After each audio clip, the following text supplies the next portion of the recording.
बिस्मिल्लाहिर्रहमानिर्रहीम। नाज़रीन अस्सलाम वालेकुम, मैं हूँ इमरान वसीम। नाज़रीन, इस प्रोग्राम में एक बड़ी ख़बर आपके साथ हम शेयर करने जा रहे हैं। नाज़रीन, ख़बर यह है कि रात गए जो डेवलपमेंट हुई, गवर्नर पंजाब मियाँ बलीगो रहमान की जानिब से जो ऑर्डर पास करके चीफ़ सेक्रेटरी को हुक्म दिया गया कि परवेज़ इलाही को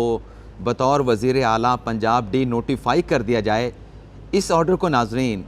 परवेज़ इलाही ने लाहौर हाई कोर्ट में चैलेंज कर दिया है। और ये जो दरख्वास्त परवेज़ इलाही ने लाहौर हाई कोर्ट में दायर की है, इस पर हम बात ये करने जा रहे हैं कि परवेज़ इलाही को लाहौर हाई कोर्ट से क्या रिलीफ मिल सकता है, और अगर रिलीफ मिल सकता है गवर्नर के ऑर्डर के ख़िलाफ़, तो कितना रिलीफ जो है वो लाहौर हाई कोर्ट इस केस में परवेज़ इलाही को दे सकती है, और इस केस को डिसाइड करने के लिए वो कौन से बुनियादी सवाल हैं जिन्हें लाहौर हाई कोर्ट को एड्रेस करना होगा। तो नाज़रीन, सबसे पहले ये जो दरख्वास्त दायर हुई है, इसके जो मंदरजात हैं वो आपके साथ हम शेयर करेंगे, और फिर इस मामले से जुड़ी कुछ दीगर डेवलपमेंट्स भी हैं, उनकी डिटेल पर भी डिस्कस करेंगे। और परवेज़ इलाही को डी नोटिफाई करने के बाद इमरान खान की गिरफ़्तारी का क्यों इम्कान है, इस पर भी हम बात करेंगे। तो नाज़रीन, परवेज़ इलाही साहब को जब गवर्नर की जानिब से डी नोटिफाई कर दिया गया, ऑर्डर जारी किया गया, और फिर फौरी तौर पे देखा गया कि रात गए जो चीफ़ सेक्रेटरी हैं पंजाब के नए अब्दुल्ला सुंबल, उनकी जानिब से परवेज़ इलाही को डी नोटिफाई करने का और उनकी काबीना को तहलील करने का बाकायदा नोटिफिकेशन जारी कर दिया गया। अब इस डेवलपमेंट के बाद नाज़रीन, परवेज़ इलाही साहब ने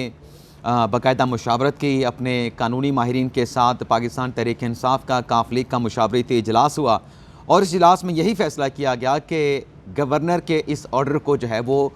सुबह जुमे के रोज़ जो है वो लाहौर हाई कोर्ट में चैलेंज किया जाएगा। अच्छा, यहाँ पे ये भी सवाल है कि सुप्रीम कोर्ट क्यों चैलेंज नहीं किया जा रहा, लाहौर हाई कोर्ट क्यों जा रहे हैं। तो मेरी जो लीगल टीम है, काफ लीग की लीगल टीम कह लें, पाकिस्तान तहरीक इंसाफ की लीगल टीम कह लें, तो ये प्रोग्राम रिकॉर्ड करने से पहले मेरी उनके साथ बात हुई। मैंने पूछा कि आप जो सबसे बड़ा फोरम है, जो पाकिस्तान की सबसे बड़ी अदालत सुप्रीम कोर्ट ऑफ पाकिस्तान क्यों नहीं जा रहे आप, क्योंकि चीफ जस्टिस ऑफ पाकिस्तान तो लाहौर में उनका बेंच है, वहाँ पे वो मुकदमात की समाअत कर रहे हैं, तो वहाँ पर भी आप जा सकते थे। तो उन्होंने कहा कि नहीं, अगर हमें जो खदशा था कि अगर हम सुप्रीम कोर्ट में डायरेक्ट दरख्वास्त दायर करते हैं तो रजिस्ट्रार की जानिब से कहीं ये एतराज़ ना लगा दिया जाए कि हमारे पास हाई कोर्ट का फोरम मौजूद था, लेकिन हम उस फोरम के बजाय बराह रास्त सुप्रीम कोर्ट में आए, तो ये एतराज़ लगा कि हमारी दरख्वास्त वापस हो सकती थी। लेकिन चूँकि हमने अर्जेंसी थी, हमने फ़ौरी तौर पे अदालत से रजू करना है, फ़ौरी तौर पे अदालत से हुक्म इम्तना भी हासिल करना है, तो फ़ैसला ये हुआ है कि मुशावरत के बाद के लाहौर हाई कोर्ट से ही रजू किया जाएगा। अब जो दरख्वास्त नाज़रीन लाहौर हाई कोर्ट में दायर करने जा रहे हैं, परवेज़ इलाही साहब की जानिब से दरख्वास्त जो लाहौर हाई कोर्ट में दायर की जाएगी, जिसमें एक तो गवर्नर को फ़रीक बनाया जाएगा, और दूसरा जो स्पीकर पंजाब असम्बली सप्तान खान, उन्हें सेकेंड रिस्पोंडेंट के तौर पर शामिल किया जाएगा। और ये दरख्वास्त नाज़रीन लाहौर हाई कोर्ट के आइन के आर्टिकल 199 के तहत जो है वो लाहौर हाई कोर्ट में जो है वो दायर कर दी गई है। इस दरख्वास्त में नाज़रीन एक नुकता तो अदालत के सामने ये उठाने जा रहे हैं परवेज़ इलाही साहब और उनके वकला कि ये जो गवर्नर की जानिब से ऑर्डर पास किया गया, इस ऑर्डर को पास करने से पहले जो परवेज़ इलाही साहब हैं, उन्होंने तो एतमाद का वोट लेने से इनकार ही नहीं किया। अब ये जो दलील है परवेज़ इलाही साहब की और उनके वकला की कि उन्होंने एतमाद का वोट लेने से इनकार नहीं किया, ये जो झगड़ा है ये तो गवर्नर और स्पीकर के माबैन था, और उस झगड़े में जो है वो गवर्नर की जानिब से वज़ीर आला पंजाब को डी नोटिफाई कर दिया गया। अब जो पहला ऑर्डर था जिसमें गवर्नर की जानिब से एतमाद का वोट लेने का कहा गया था, जो 19 दिसंबर को जारी किया गया था, जिसमें स्पीकर को भी एड्रेस किया गया था, जिसमें चीफ मिनिस्टर जो हैं पंजाब के परवेज़ इलाही साहब के सेक्रेटरी को भी वो ऑर्डर परवेज़ अपना गवर्नर पंजाब मियाँ बलीगो रहमान का भेजा गया था। तो ये एक दलील तो हो सकती है, लेकिन इनकार नहीं किया। लेकिन ये रिकॉर्ड पे मौजूद है कि जो ऑर्डर गवर्नर ने जारी किया था, उसकी कॉपी जो है वो चीफ मिनिस्टर ऑफिस में जो उनके सेक्रेटरी हैं उनको भिजवाई गई थी कि ये ऑर्डर गवर्नर साहब ने पास किया है, आपने 21 दिसंबर को शाम 4 बजे ऐवान से एतमाद का वोट लेना है। तो इन्हें यह भी अदालत के सामने कहना होगा कि अगर स्पीकर ने असम्बली का इजलास नहीं बुलाया तो क्यों नहीं बुलाया। और फिर अगर ये जो एक सवाल है अदालत के सामने, जिसको अदालत को मैंने कहा कि एड्रेस करना पड़ेगा, कि जो स्पीकर साहब ने रूलिंग दी है कि एक सेशन चल रहा हो, क्योंकि सबसे बुनियादी या बड़ा सवाल यही है कि अगर सेशन चल रहा है जिस पे ऊपर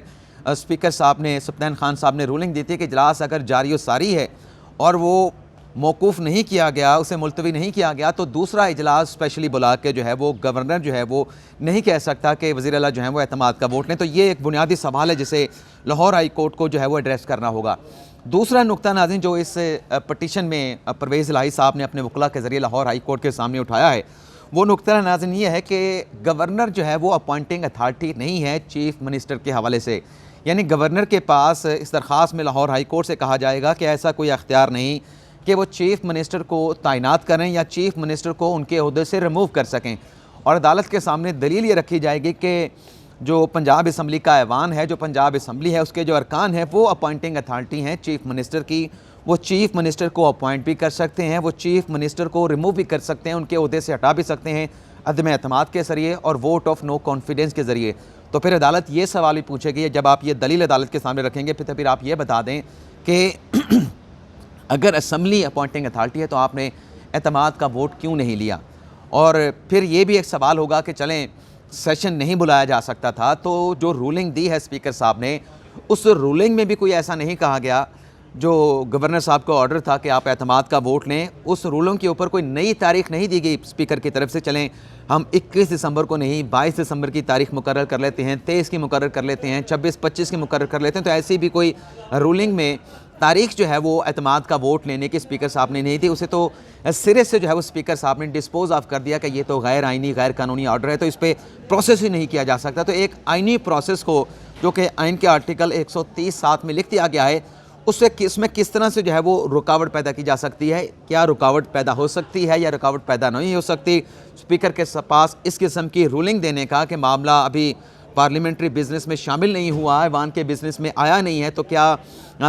पार्लियामेंट के बाहर इस मामले के ऊपर वो रूलिंग दे सकते थे, क्या स्पीकर के पास ये भी अख्तियार है। तो ये 4 बुनियादी सवाल हैं जिसका लाहौर हाई कोर्ट ने जवाब देना है। लेकिन जवाब देने से पहले इन सवालों के ऊपर काफ लीग के और पीटीआई के वकला को जो है वो जवाब देना पड़ेगा। अब रिलीफ कितना मिल सकता है नाज़रीन, पहले आपको ये भी बता दें कि ये दरख्वास्त लाहौर हाई कोर्ट में दायर की है,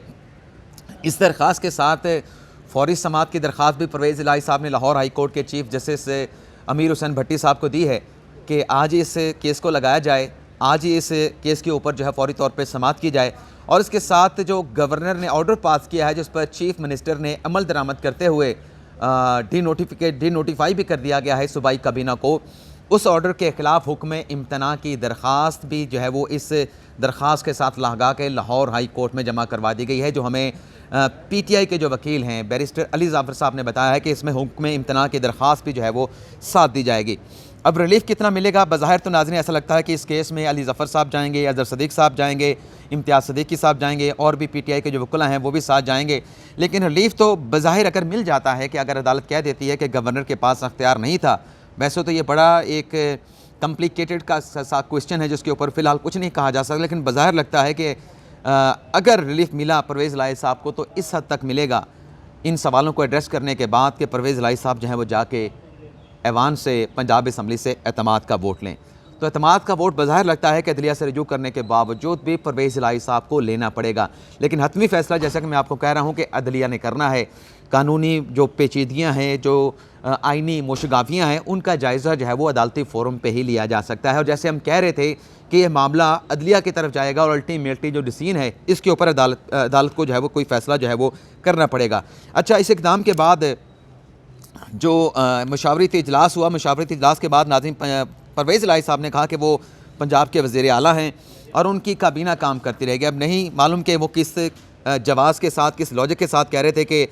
वो तो काम करेंगे, क्योंकि जो गवर्नर साहब ने ऑर्डर जारी किया वो ऑर्डर भी नाज़रीन मैं आपके सामने रख देता हूँ, क्योंकि उसका पढ़ना, उसके अंदर लिखा क्या गया है ये समझना भी इंतहाई ज़रूरी है। अब नाज़रीन गवर्नर साहब ने ऑर्डर पास किया है, consequent to the fact that the chief minister Punjab refrained from the obtaining the vote of confidence at 16 hours yesterday, यानी परवेज़ इलाही साहब ने 21 दिसंबर 4 बजे तक जो है वो जो एतमाद का वोट लेना है उससे गुरेज किया। और आगे लिखा गया है, in the line with an order under article 130 sub class 7 of the constitution of the Islamic republic of the Pakistan issue under my hand, यानी मैंने जो ऑर्डर पास किया था 19 दिसंबर 2022 को, इन the line with the rule 12 sub clause 7 of the rules of procedure of the provincial assembly of the Punjab 1997। इसमें governor साहब कह रहे हैं कि मैंने जो ऑर्डर पास किया था वो बिल्कुल मुताबिकत रखता था जो पंजाब असम्बली के रूल्स हैं 1997 के, उसका जो रूल 22 का सब क्लास 7 है उसके साथ एंड जो है वो मुताबिकत रखता था। आगे कहते हैं कि एंड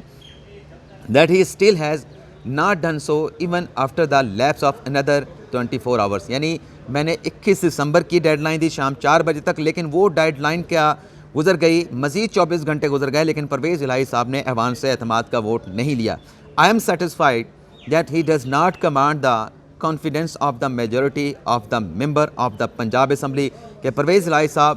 पंजाब असम्बली के जो अरकान हैं उनका एतमाद खो बैठे हैं, and therefore cease to hold his office with immediate effect, के वो वज़ीर आला पंजाब का ऑफिस छोड़ दें। In the consequence above the provincial cabinet stand dissolve forthwith, जो सूबाई काबीना है उसे फौरी तौर पर तहलील किया जा रहा है। और in the term of article 133 of the constitution chief minister, और आगे former chief minister of Punjab assembly is hereby asked to continue to hold the office until the successor enter upon the office of the chief minister, जब तक नए chief वज़ीर आला का इंतखाब नहीं हो जाता। फार्मर जो चीफ मिनिस्टर हैं, वज़ीर आला हैं परवेज़ इलाही साहब, वो अपनी ज़िम्मेदारियों को जारी रखें। फर्दर नेसेसरी एक्शन में बी टेकन इमीडिएटली, मज़ीद जो इक़दाम हैं वो फौरी तौर पर लिए जाएँ। और given at Lahore this 20 day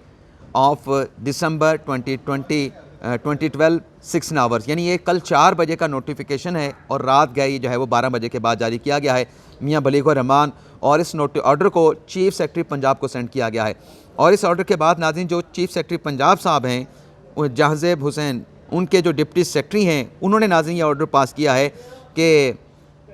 governor साहब ने जो ऑर्डर जारी किया था उसके बाद परवेज़ इलाही साहब जो हैं वो वज़ीर आला नहीं रहे, और in consequence of the provincial cabinet stand जो वफाक सूबाई काबीना है वो भी डिज़ॉल्व हो गई है। और further more in the term of the article, जब उन्होंने उसी बात को दोबारा दोहरा के और कोई 19 लोगों को ये नोटिफिकेशन जो है भिजवा दिया गया है, जिसमें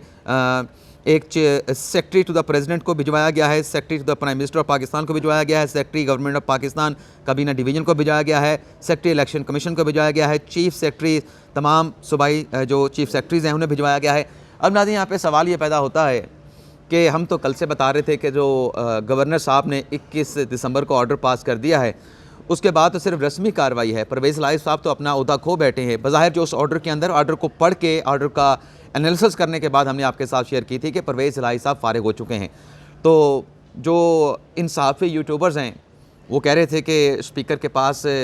रूलिंग देने का अख्तियार है लेकिन गवर्नर के पास हटाने का अख्तियार नहीं, और परवेज़ इलाही साहब अपने ओहदे पे मौजूद रहेंगे, उन्हें कोई हटा नहीं सकता। लेकिन हम जो चीज़ें डेवलपमेंट्स हो रही थी वो आपके साथ शेयर कर रहे थे जो रिटर्न में आ रही थी, क्योंकि हमारा काम जो है वो किसी की खुशनुदी हासिल करना नहीं, आपके साथ जो ख़बरें हैं, जो फैक्ट्स हैं वो शेयर करना है। अब इमरान खान साहब की गिरफ़्तारी का क्या मामला है, तो ये बयान भी जो वज़ीर अपना दाखिला हैं वफाक के राना सनाउल्लाह साहब, उन्होंने दिया है। एक तो उन्होंने कहा है कि परवेज़ इलाही साहब जो है वो पंजाब के वज़ीर आला नहीं रहे, और अगर गवर्नर के ऑर्डर पे अमल दरामद ना हुआ, गो के हो चुका है, तो फिर पंजाब में गवर्नर राज भी लग सकता है। और तीसरा उन्होंने कहा था कि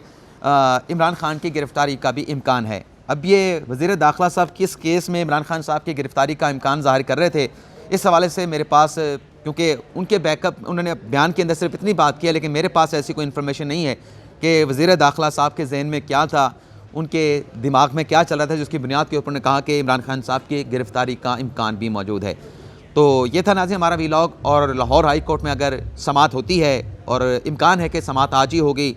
तो जो भी डेवलपमेंट होगी, जो भी अदालती हेयरिंग्स होगी, उसकी डिटेल भी आपके साथ हम शेयर करेंगे। लेकिन अब तक के लिए इतना ही, आपसे इजाज़त चाहते हैं। अल्लाह हाफ़िज़।